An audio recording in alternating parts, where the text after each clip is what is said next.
อ้ายสิขอประกาศหาคู่เคียงประกาศทั่วผู้สาวในเวียง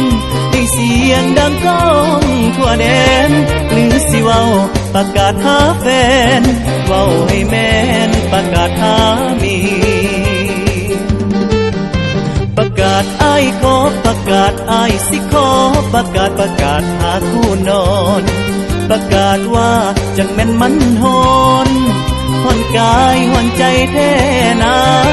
คันเมาแล้วอยากได้เมียดอกว่าให้สิขันอาสามาเป็นเจ้าสาวเป็นโสดมาแล้วหลายปีตอนนี้เบื่อความโสดแล้วใดมีเงินนอนรถที่มีเงินใส่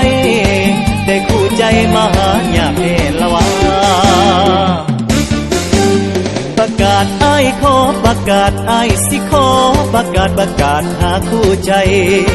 ประกาศว่ามีบ่สาวใดสิสนใจคนคืออ้ายบ่นอ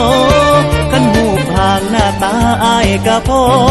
หูกะรออยู่ดอกเด้อน้องสาว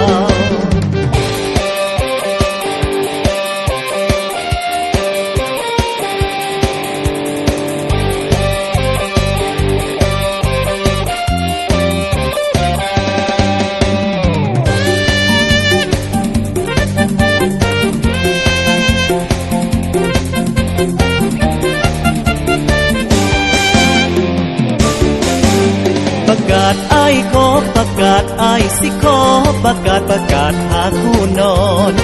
ประกาศว่าจังแม่นมันฮอนห่อนกายห่อนใจแท้นาคันเมาแล้วอยากได้เมียดอกว่าให้สิขันอาสามาเป็นเจ้าสาว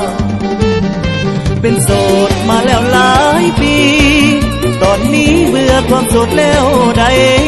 มีเงินนอนรถที่มีเงินใส่แต่คู่ใจมาหาอยากเห็นละว่าประกาศอ้ายขอประกาศอ้ายสิขอประกาศหาคู่ใจประกาศว่ามีบ่สาวใดสิสนใจคนคืออ้ายบ่นอกันหูผ่านหน้าตาอ้ายก็พอหูกะรออยู่ดอกเด้อน้องสาว